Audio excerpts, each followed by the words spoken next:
नमस्कार, देश के मूड मीटर में आपका बहुत बहुत स्वागत है। आपके साथ मैं हूं राकेश पांडे। मूड मीटर देश का एकमात्र ऐसा शो है जहां पूरे भारत के दर्शक सिर्फ लाइव जुड़ते नहीं हैं, बल्कि वोट भी करते हैं। अलग अलग मुद्दों पर उनकी राय क्या है वो देश के सामने लाइव जाहिर करते हैं। दर्शकों के वोट का रुझान और पूरा रिजल्ट हम शो में लाइव आपके सामने रखते हैं। मतलब भारत किसी खबर पर क्या सोच रहा है, किसी मुद्दे पर कहना क्या चाह रहा है, ये जानता भी है और बताता भी है लाइव। बात सीधी सी है कि इस शो में या फिर टीवी इंडस्ट्री का एकमात्र ऐसा शो है जिसमें फैसला ऑन द स्पॉट होता है, जिसमें देश की राय लोगों की राय ऑन द स्पॉट देश के सामने होती है। तो चलिए सबसे पहले आपको समझा देता हूं कि देश का मूड मीटर आपको चलाना कैसे है, आप इसका हिस्सा कैसे बन सकते हैं, कैसे आपको वोट करना होगा। तो तरीका बहुत सिंपल सा है, बहुत साधारण सा तरीका है। आप में से बहुत से लोग इस तरीके को सीख भी गए होंगे। आप देखिए स्क्रीन के इस हिस्से में आपको एक क्यूआर कोड दिखाई दे रहा है। करना आपको बस इतना है कि आप अपना मोबाइल उठा लीजिए, मोबाइल के कैमरे को ऑन करिए और इस तरीके से मोबाइल लेकर कैमरे को फोकस कर दीजिए इस क्यूआर कोड पर। जैसे क्यूआर कोड पर आप कैमरे को लेकर जाएंगे तो एक यूआरएल आपको लिखा हुआ दिखाई देगा।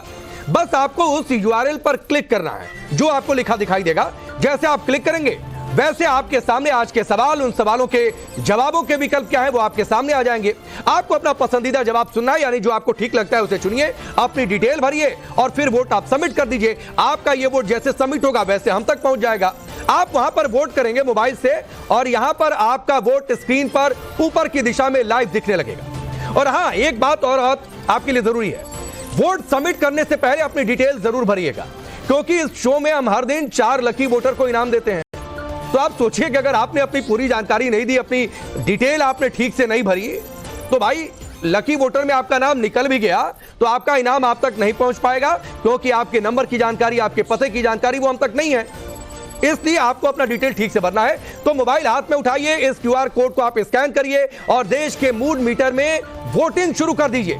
ज्यादा से ज्यादा आप वोट करिएगा, क्योंकि आपके एक एक वोट की कितनी ज्यादा ताकत है ये पूरा देश देख रहा है, सुन रहा है।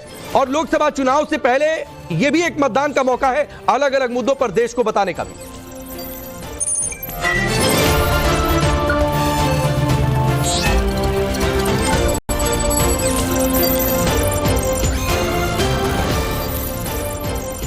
तो देश के मूड मीटर में मीटर कैसे चलाना है, वोटिंग आपको कैसे करनी है वो आपने देख लिया, समझ लिया। अब जान लीजिए कि आज का मुद्दा क्या है।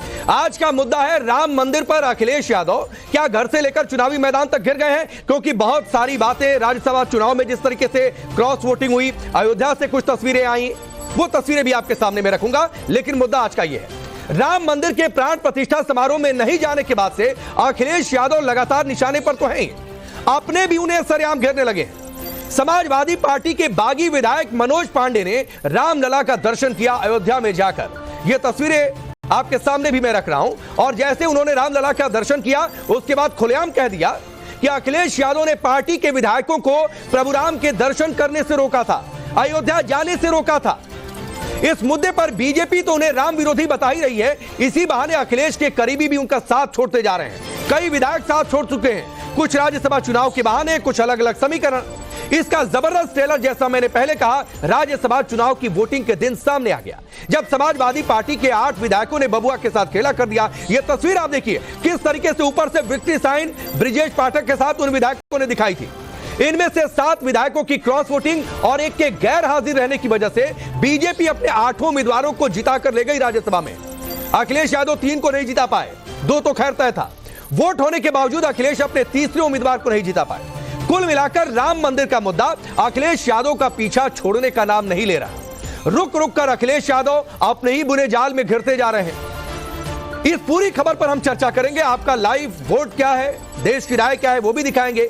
3 मेहमान हमारे साथ जुड़ेंगे, लेकिन उससे पहले आज के सवाल आपके सामने रखता हूं। देखिए विशाल मिश्रा जी, शलमणि त्रिपाठी जी और दीपक रंजन जी हमारे साथ जुड़ भी चुके हैं। इनके पास मैं जाऊं, लेकिन वो सवाल आपके लिए जानना बहुत जरूरी है जिन सवाल पर आपको अपनी राय रखनी है, वोट करना है। तो मोबाइल उठाइए फटाफट, टीवी देखते रहिए, मोबाइल उठाइए और सवाल आपके सामने रखता हूं। सवाल पहला आपकी टेलीविजन स्क्रीन पर सवाल रखा जा चुका है। सवाल यह है कि क्या अखिलेश यादव ने मुस्लिम वोट के लिए राम मंदिर से किनारा किया था? पहला विकल्प है हाँ बिल्कुल किया था। दूसरा विकल्प है कि नहीं भाई मोदी विरोध में किया था। तीसरा विकल्प है कि कह नहीं सकते। अब आपको जो विकल्प ठीक लगता है आप क्यूआर कोड स्कैन करेंगे, सवाल विकल्प आएगा, आप वोट करिए फटाफट। दूसरा सवाल है राम मंदिर से दूरी अखिलेश राहुल को चुनाव में कितनी भारी पड़ने वाली है? अब इस सवाल के जवाब में विकल्प क्या क्या है वो भी आपके सामने रखता हूं। पहला विकल्प है कि भारी नुकसान होगा, दूसरा विकल्प है मुस्लिम वोट बढ़ेगा, तीसरा विकल्प है कह नहीं सकते।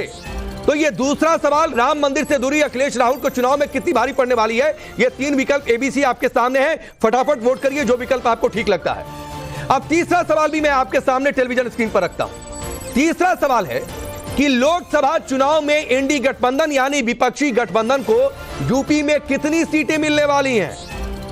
अब इन सवाल के जवाब में विकल्प क्या क्या है वो भी आपके सामने रखता हूं। तीन विकल्प है एबीसी। पहला विकल्प है 5 से ज्यादा, दूसरा विकल्प है 5 से कम, तीसरा विकल्प है कि शून्य यानी बीजेपी का दावा क्या 80 की 80 उनके पास चली जाएगी। जो आपको ठीक लगता है वो आपको वोट करना है। एबीसी, ये तीन विकल्प आपके सामने है। अब चौथा सवाल भी आपके लिए है, यानी आपके पास वोटिंग करने के कई सारे, राय बताने के कई सारे पैरामीटर्स हैं। चौथा सवाल है राम मंदिर की वजह से इस बार मोदी को यूपी वाले कितनी सीट जिताएंगे, जो दावा है बीजेपी का। क्या आपको लगता है कि 80 की 80 जीत जिताएंगे? अगर आपको ऐसा लगता है तो ए विकल्प पर आप वोटिंग करिए। अगर आपको लगता है कि 75 से ज्यादा सीटें आएंगी तो बी विकल्प आपके लिए है। और अगर आपको लगता है कि नहीं भाई 70 से कम सीटें आने वाली हैं तो आपके लिए तीसरा विकल्प सी भी है। तो ए बी सी सवाल आपके सामने चारों, और चारों सवालों के तीन तीन विकल्प आपको आपकी राय देश के सामने रखनी है इन सवालों पर, ताकि नेता भी समझे कि भाई इस मुद्दे पर, राम मंदिर के मुद्दे पर जो घटनाक्रम चल रहा है उस पर आप क्या सोच रहे हैं। अखिलेश यादव खुद को राम भक्त कहते हैं, लेकिन अपनी ही पार्टी के नेताओं को राम मंदिर जाने से रोकते हैं। यह दावा किया है समाजवादी पार्टी से भागी हुए मनोज पांडे ने। उनका यह बयान आपको जरूर सुनना चाहिए। नहीं, बिल्कुल मैंने प्रयास किया था और मैंने दल की बैठक में भी मैंने मुख्य सचेतक के रूप में ये मांग की थी कि सभी विधायकों को दर्शन कराया जाए। हमें दुख है इस बात का, अफसोस है हमें कि हम सबको भगवान राम के दर्शन के लिए रोक दिया गया। अब चलिए मैं सीधे अपने मेहमानों का रुख कर लेता हूं। दीपक रंजन जी, ये बीजेपी के किसी नेता का बयान नहीं था, आपने सुना होगा। मनोज पांडे आपकी पार्टी में थे, मुख्य सचेतक थे, चले गए, आज रामलला के दर्शन किए और कह रहे हैं कि भाई तो अखिलेश यादव रोक रहे थे, विधायक जाना चाह रहे थे, और शायद ये एक बड़ी वजह थी जो अभी फूट पड़ गई है। देखिए राकेश जी, जो हमको धोखा देकर के चले गए उनके बारे में क्या कहना, लेकिन मैं इतना जरूर कहना चाहता हूं कि अपने झूठ को छुपाने के लिए इनको प्रभु श्री राम का सहारा नहीं लेना चाहिए। कब इनको रोका गया? अगर भगवान श्री राम में, प्रभु श्री राम में इनको इतनी आस्था थी तो जिस समय ये कह रहे इनको रोका गया उसी के अगले दिन इनको चले जाना चाहिए था। किसने इनको रोका था? किसने इनको बांध करके रखा हुआ था? देखिए इन्होंने किस डील के तहत, किस पैकेज के तहत इन्होंने क्रॉस वोटिंग की, इसका खुलासा वही कर सकते हैं, ये वही बता सकते हैं। लेकिन मैं इनसे बार बार ये कहना चाहता हूं कि प्रभु श्री राम को झूठ का नाम लेकर के इनको बदनाम नहीं करना चाहिए। प्रभु श्री राम को, प्रभु श्री राम में जितनी आस्था है इनकी उतनी आस्था आदरणीय से अखिलेश यादव जी की, हमारी भी, आपकी भी है, यहां जितने लोग भी पैनल में बैठे उन सबकी आस्था है। तो उस टाइम इनकी आस्था नहीं जगी थी, जब क्रॉस वोटिंग कर लिया उसके बाद ही इनकी आस्था जगी। कब इनको रोका गया था ये बताने, खुलासा करने का काम करेंगे, या किसने इनको रोका था? भाई अखिलेश जी सब परिवार खुद ही जाएंगे अयोध्या दर्शन करने। और देखिए हम लोग वहां ये कहा जाता है कि जब प्रभु का बुलावा आता है तो बिल्कुल जाते हैं हम लोग, और बिल्कुल जाएंगे हर आदमी। नहीं, लेकिन दीपक भाई देखिए 14,000 के ऊपर वोट का आंकड़ा जा रहा है, वो राय रुझान जैसे आ जाता है वो आपके सामने रखूंगा। लेकिन आप कह रहे हैं कि जब बुलावा आएगा तब जाएंगे, तो ये बुलावा क्या चुनाव देखकर आता है? चुनाव के बाद ही आएगा, चुनाव के पहले आएगा? आज तक कोई सपा का नेता नहीं बता पाया। ये तो प्रश्न आपको भारतीय जनता पार्टी के प्रवक्ता से पूछना क्यों भाई? कि जब वो कह रहे हैं क्या कि अयोध्या नहीं जाएंगे? आपने अभी कहा, नहीं दीपक भाई, आपने अभी कहा कि जब बुलावा आएगा तो अखिलेश यादव जाएंगे। तो मैंने सिंपल सा सवाल पूछा कि ये बुलावा चुनाव के बाद कि चुनाव के पहले? बिल्कुल आएगा। चुनाव से पहले, चुनाव के बाद हो सकता है कल आ जाए हम कल चले जाए, हो सकता है कल आ जाए हम कल चले जाएंगे, परसों आएगा हम परसों चल जाएंगे। प्रभु से ऊपर किसी और का बुलावा हो सकता है क्या? नहीं, लेकिन शलभ भाई ये इटावा में बुलावा आ रहा है। अखिलेश यादव जी ने तो हमारे यहां कॉन्क्लेव में बाकायदा कह दिया, नाविका जी के साथ इंटरव्यू में, कि इटावा में एक मंदिर है उससे बुलावा आ रहा है, अयोध्या से बुलावा नहीं आ रहा है। देखिए राकेश भाई, अयोध्या को लेकर, प्रभु राम को लेकर समाजवादी पार्टी का स्टैंड हमेशा से बहुत स्पष्ट रहा है। अब वो दीपक भाई कुछ कहें, मैं कुछ कहूं, विशाल मिश्रा जी कुछ कहें, मनोज पांडे जी कुछ कहें, वो बात अलग है। लेकिन देश की जनता इस बात को खूब समझती है।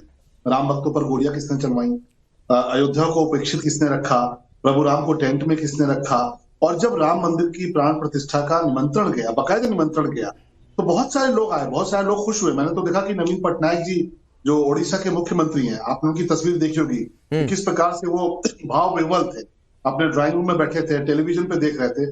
ये एक भाव है, ये हर हिंदुस्तानी का भाव है। मैं ये नहीं कह रहा हूँ कि अखिलेश यादव जी या समाजवादी पार्टी के लोगों के मन में क्या है, पर हाँ, देश की जनता इस बात को समझती है कि अगर आपने राम मंदिर से दूरी बनाई, आपने निमंत्रण ठुकराया, तो उसकी सिर्फ और सिर्फ एक वजह है तुष्टीकरण। और ये तुष्टीकरण पहली बार समाजवादी पार्टी ने नहीं किया है। और जब अयोध्या पर हमला हुआ, जब काशी पर हमला हुआ, जब लखनऊ की कचहरी में हमला हुआ, जब खूंखार आतंकवादियों को हमारी एजेंसियों ने पकड़ा, तो उन आतंकवादियों को निर्दोष बताते हुए छोड़ने का प्रयास अगर किसी ने किया तो समाजवादी पार्टी की सरकार ने की। राम भक्तों पर गोली समाजवादी पार्टी ने चलाई, पंचकोशी परिक्रमा पर प्रतिबंध समाजवादी पार्टी ने लगाया। तो वोटों के तुष्टीकरण के लालच में इन्होंने ये आमंत्रण ठुकराया है। ये देश की जनता में संदेश जा चुका है, और देश की जनता बहुत होशियार है, लोग बहुत होशियार है। वो समझ चुके हैं कि समाजवादी पार्टी ने जानबूझकर दूरी बनाई। अब मनोज पांडे जी तो इनकी समाजवादी पार्टी से ही आए, वो जब कह रहे हैं तो उनकी बात क्यों ना मानी जाए, ये भी एक सवाल है। आखिर वो वहां पर आए हैं, मुख्य सचेतक थे, गंभीर नेता है, बहुत बार एमएलए रहे हैं, मंत्री रहे हैं, वह अगर इस बात को कह रहे हैं तो क्यों ना मानी जाए उनकी बात। तो निश्चित तौर पर ये बात सही है कि समाजवादी पार्टी ने हमेशा से भगवान राम के खिलाफ, कई बार उनका मुद्दा रहा है, कई बार हमेशा भगवान राम के खिलाफ उन्होंने काम किया है, राम भक्त। अब दीपक भाई जो बातें शलभ मणि जी ने कही है, मैं उस पर आता हूं, ये तुष्टीकरण वाले एंगल पर, क्योंकि यह सवाल बहुत बड़ा है कि क्या मुस्लिम वोट बैंक के लिए, क्या उन्हें सेटिस्फाई करने के लिए अयोध्या से दूरी बनाई जा रही है, और इसीलिए क्या अभी तक अयोध्या का विकास भी नहीं हुआ। बहुत सारी बातें हैं, लेकिन पहला रुझान देश के सामने आ गया है। पहला रुझान जरा टेलीविजन स्क्रीन पर डालिए। जो सवाल हमने 4 रखे थे, उन 4 सवालों को लेकर धीरे धीरे वोटिंग का आंकड़ा 15,000 के ऊपर पहुंच चुका है, और अभी तक लोग क्या सोच रहे हैं उसे जरा स्क्रीन पर रखिए। पहला सवाल क्या था कि क्या अखिलेश यादव ने मुस्लिम वोट के लिए राम मंदिर से किनारा किया है? क्या रुझान आ रहा है वो आपके सामने रखता हूं। 3 विकल्प थे। हाँ बिल्कुल, मोदी विरोध में कह नहीं सकते, अच्छा भी कहा गया कि थोड़ा सा 1 मिनट समय दे दीजिए, उसके बाद वो रुझान देश के सामने रखते हैं। 15,000 से ज्यादा लोगों की वोटिंग है, 3 विकल्प हमने रखे हुए हैं। अब दीपक भाई, जो बड़ा सवाल है कि क्या मुस्लिम वोट के लिए राम मंदिर से किनारा किया गया, और इसी मुस्लिम वोट के लिए क्या अयोध्या जाने से बच रहे हैं अखिलेश यादव? ये सवाल लोग पूछ रहे हैं, शलभ भाई ने अभी पूछ दिया, और सिर्फ बच ही नहीं रहे हैं, अयोध्या की अनदेखी भी अभी तक की गई, सिर्फ इसीलिए कि वहां सड़क बन जाए, विकास हो जाए, तो लोग कहने लगे, लोग नाराज ना हो जाए भाई एक खास समुदाय के।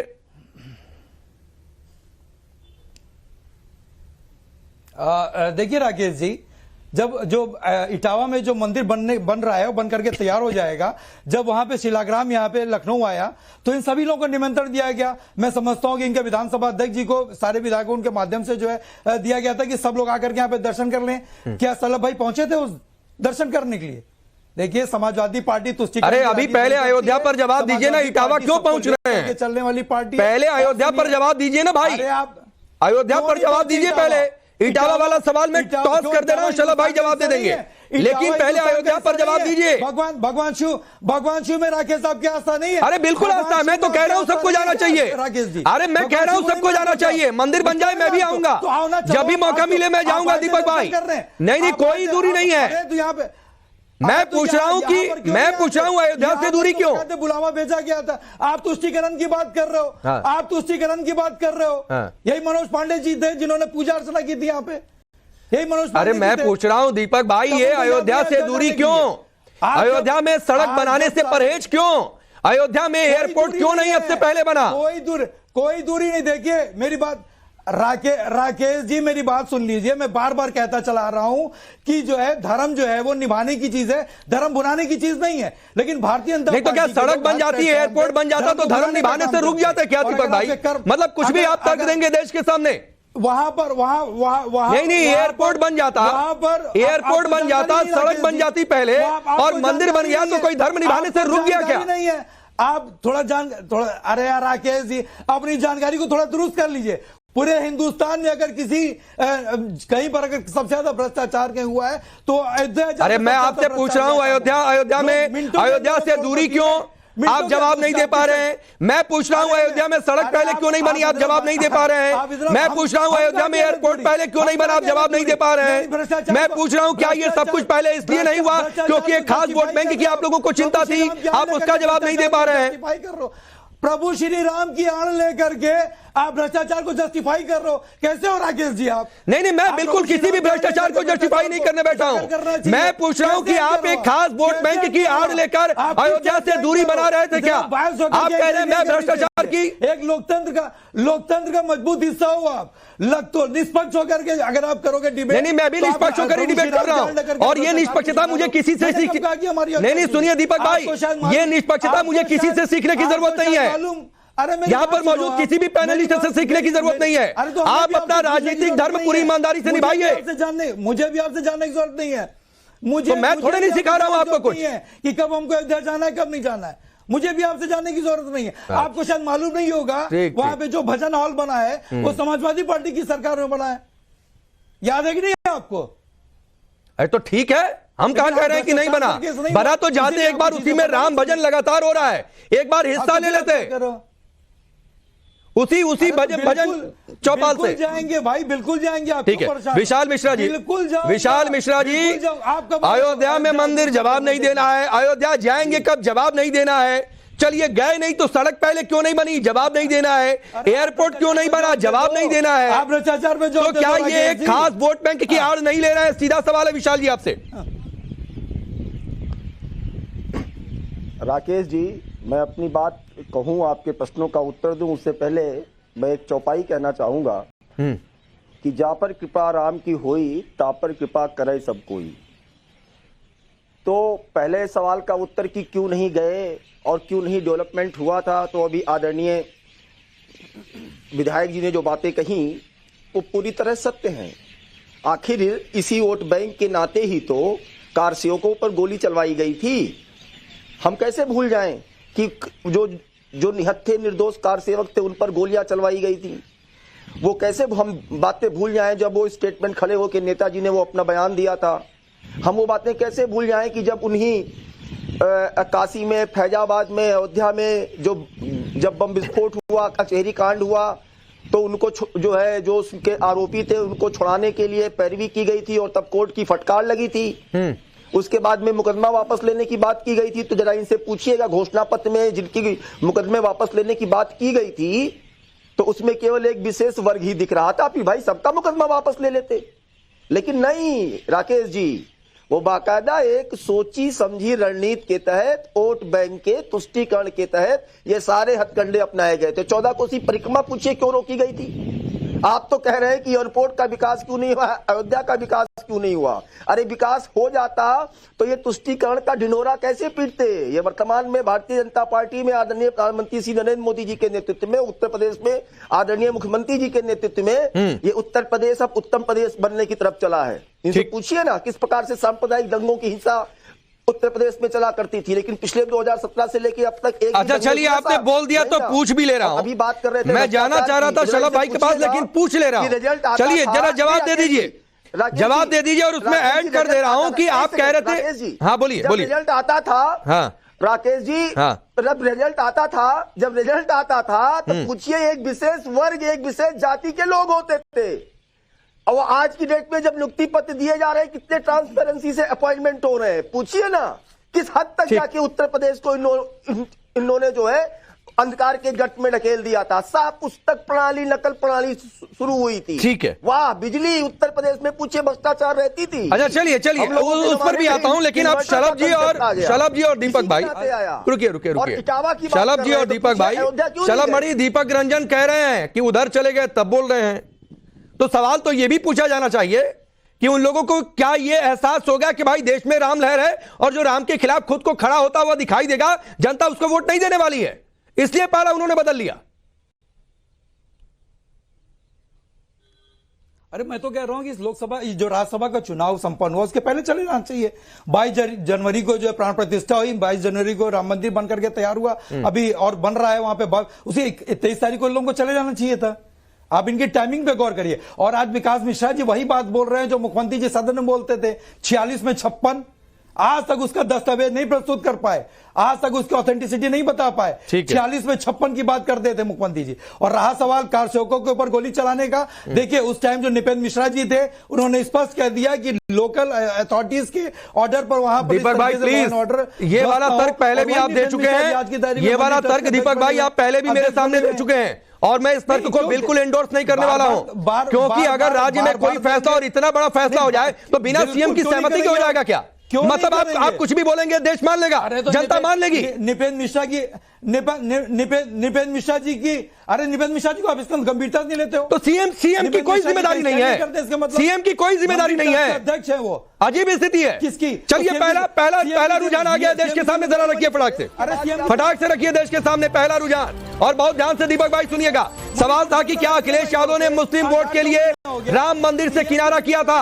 अरे सुनिए दीपक भाई, हो सकता है थोड़ा सा समय है, रणनीति पर सोचने का मौका मिल जाए। 88% लोग देश के सोच रहे हैं, हाँ ये सही है कि मुस्लिम वोट के लिए राम मंदिर से किनारा किया अखिलेश यादव ने। 88% लोग इस वोटिंग के जरिए बता रहे हैं, लाइव वोटिंग है ये। 11% लोग ये भी कह रहे हैं कि मोदी विरोध में वोट की, मोदी विरोध की वजह से नहीं गए। और सिर्फ 1% लोग ये कह रहे हैं, अरे रुक जाइए दीपक रंजन जी, अरे अभी आप इस वोटिंग को नहीं सुन रहे हैं, देश का असल नतीजा आएगा तो क्या आप कैसे सुनेंगे? रुक जाइए। 1% लोग कह रहे हैं कि कह नहीं सकते। अच्छा, दूसरे सवाल का भी रुझान आ चुका है, दूसरा सवाल भी देश के सामने रखिए। राम मंदिर से दूरी अखिलेश को और राहुल गांधी को चुनाव में कितनी भारी पड़ने वाली है? पहला विकल्प था ए, 94.2% लोग कह रहे हैं कि भारी नुकसान होगा। अब देख लीजिए दीपक भाई, और पूरी विपक्षी गठबंधन को सोचना चाहिए।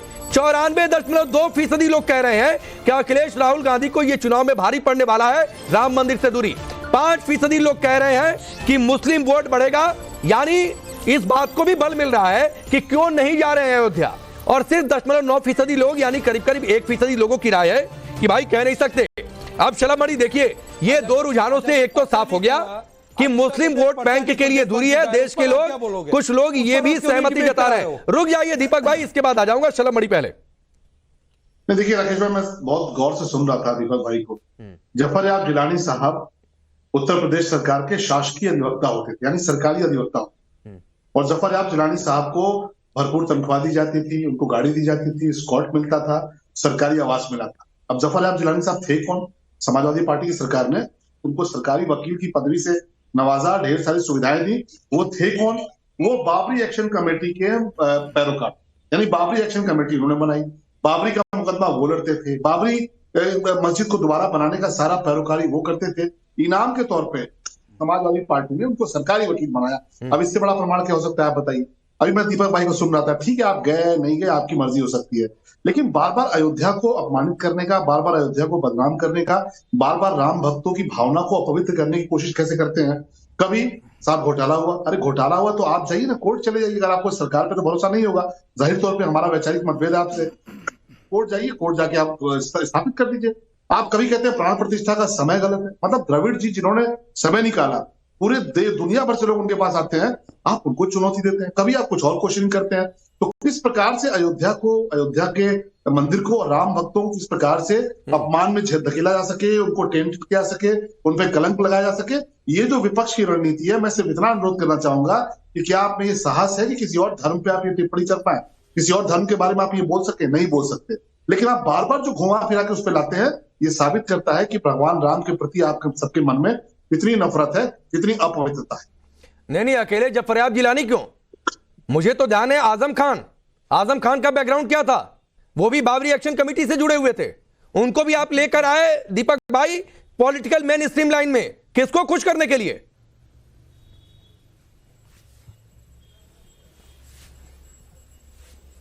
बोलिए दीपक रंजन जी।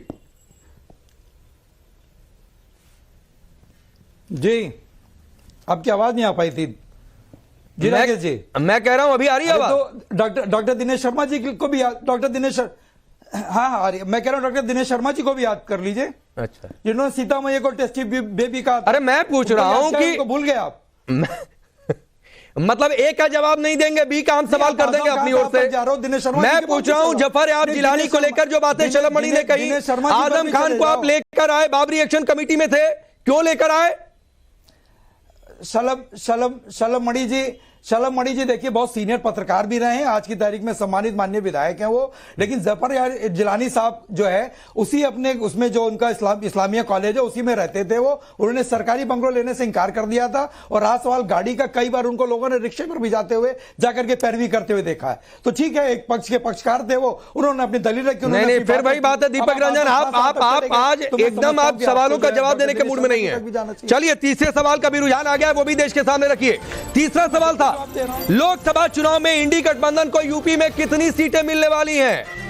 पहला विकल्प था कि 5 से ज्यादा, दूसरा विकल्प था कि 5 से कम और तीसरा विकल्प था कि 0 होगा क्या? अब दीपक भाई देखिए, देश के 71% लोग कह रहे हैं 5 से कम, आप कह रहे हैं 80 के 80 हराएंगे। यहां 5 भी नहीं मिलने वाली है जितनी पिछली बार मिली थी। देश के लोग ये कह रहे हैं। दीपक भाई बोलिए। देखिए, मैं देश का जो भी आ रहा है, रुझान आ रहा है, मैं उसका सम्मान करता हूं, लेकिन समय आएगा, समय बताएगा। और आज की तारीख में देश की महान जनता जो है वो स्वास्थ्य, शिक्षा, रोजगार और महंगाई की बात करना चाहती है। ये प्रभु श्री राम को आगे करके अपने 10 साल के नाकामियों को छुपाना चाहते हैं, उनकी आड़ लेकर के जो उसके राम नाम की चादर ओढ़ लिया। तो आज की तारीख में जनता जो है वो कर्म के आधार पर वोट देने जा रही है। देश की जनता राम का नाम नहीं लेना चाहती आपके हिसाब से? कितनी सीटें नहीं आ रही? नहीं दीपक भाई, देश की जनता आपके हिसाब से अयोध्या राम का नाम नहीं लेना चाहती है, उनके लिए मुद्दा नहीं था ये।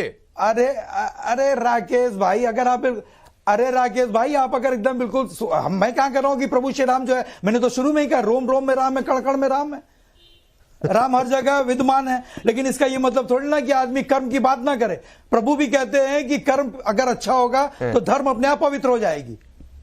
कर्म आप बता दो। आज की तारीख में जनता स्वास्थ्य, शिक्षा, उत्तर प्रदेश हमारा लीग प्रदेश बना हुआ है, 60 लाख नौजवानों के साथ जो है उनके भविष्य के साथ खिलवाड़ हो रहा है। उस पर भी आप थोड़ा प्रकाश डालने का काम कीजिए। तो आप ये भी प्रकाश डालिए कि अयोध्या क्यों नहीं गए थे, अयोध्या में काम पहले क्यों नहीं हुआ, रामलला से दूरी क्यों थी, 93 में काशी विश्वनाथ में रेगुलर चलने वाली पूजा क्यों रुकवा दी गई थी? आप इस पर कोई प्रकाश डालना ही नहीं चाहते हैं। सब चाहते हैं कि टॉर्च लेकर हम ही प्रकाश डालते रहें। राकेश भाई, आपके कहने से दूरी, आपके कहने से दूरी थोड़ी ना हो जाएगी। अच्छा चलिए, तो आज एक डेट बता दीजिए कि कब आप जा रहे हैं, कब अखिलेश यादव जी जा रहे हैं। चलिए मैं चैलेंज देता हूं, ये सवाल ही खत्म हो जाएगा आज। अरे आप डेट हमसे क्यों पूछो भैया? मैंने तो शुरू में ही कह दिया कि जिस दिन प्रभु का बुलावा। नहीं भाई, सुनिए दीपक भाई, इसलिए डेट पूछ रहा हूं क्योंकि पहले आप लोग कहते थे कि तारीख नहीं बताएंगे, मंदिर वहीं बनाएंगे। आप ही लोगों का दिया हुआ नारा था कि तारीख नहीं बताएंगे, मंदिर वहीं बनाएंगे।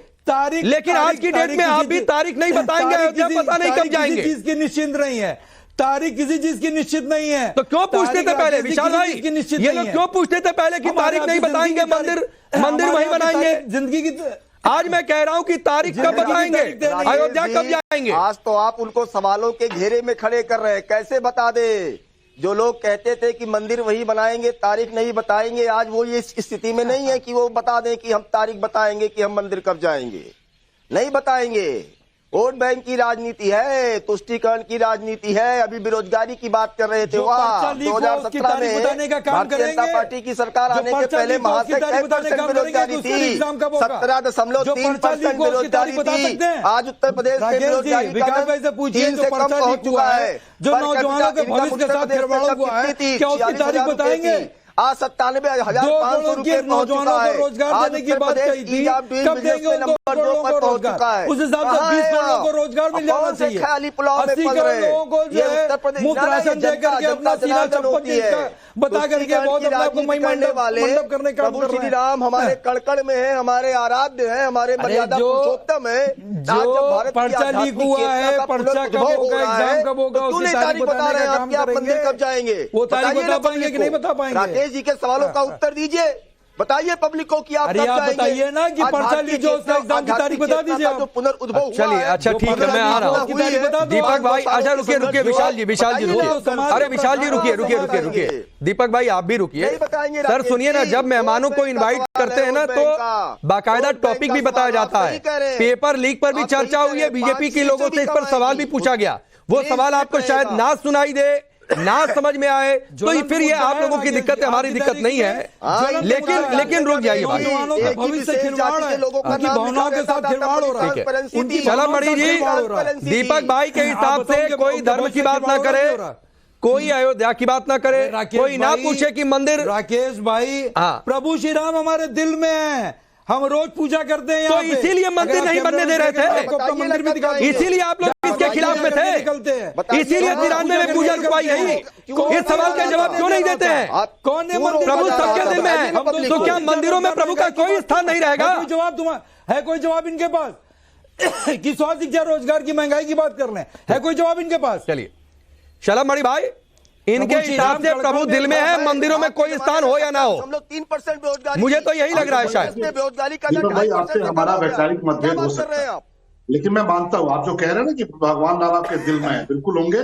और इसलिए मैं मानता हूँ कि आज मनोज पांडे जी की आत्मा जगी है, राकेश प्रताप सिंह की आत्मा जगी है, पूजा पाल की आत्मा जगी है, मौर्य जी की आत्मा जगी है। निश्चित तौर पर कल आपको भी आपकी आत्मा जरूर बोलेगी कि देखिए आप कहाँ थे, क्या कर रहे थे। ये मैं मानता हूँ, आप जो कह रहे हैं आपकी बात से सहमत हो, तो मैं कह रहा हूँ। और मैं तो सिर्फ एक बात कहता हूं, देखिए आपने कहा ना भगवान राम बुलाते हैं तभी जाना होता है, सही कहा आपने, बिल्कुल आपकी बात से फिर मैं सहमत हूं। हमारे यही मान्यता है ईश्वर बुलाते हैं, पर ईश्वर क्या उनको बुलाएंगे जिन्होंने राम भक्तों पर गोलियां चलवाई?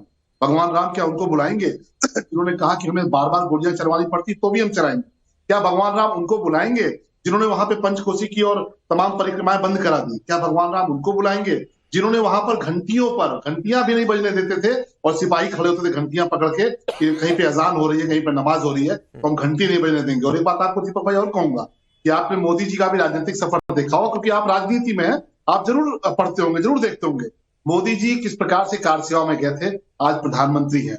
योगी जी के गुरु जी अवैधनाथ जी किस प्रकार से उन्होंने, और दिग्विजयनाथ जी ने किस प्रकार से राम मंदिर का आंदोलन खड़ा किया था। मैं तो ये मानता हूं, हो सकता है आप मुझसे ना इत्तेफाकी रखें राकेश भाई, मैं तो ये मानता हूं कि हम सबने एक रामायण देखी थी और एक सुनी है, एक रामायण पढ़ी है और सुनी है, एक रामायण हम अपनी आंखों के सामने होते हुए देख रहे हैं कि किस प्रकार से कार सेवा करने वाले मोदी नहीं और नेता वही है जो जनता की नब्ज समझे दीपक भाई। इसीलिए चौथा सवाल का रुझान जो हमने बीच में दिखा दिया था, एक बार फिर से देश के सामने डाल दीजिए चौथा सवाल का रुझान। और सवाल था कि राम मंदिर की वजह से इस बार मोदी को यूपी वाले कितनी सीटें जिताने वाले हैं। तो ये सवाल बड़ा ध्यान से और जवाब भी सुनिए दीपक भाई।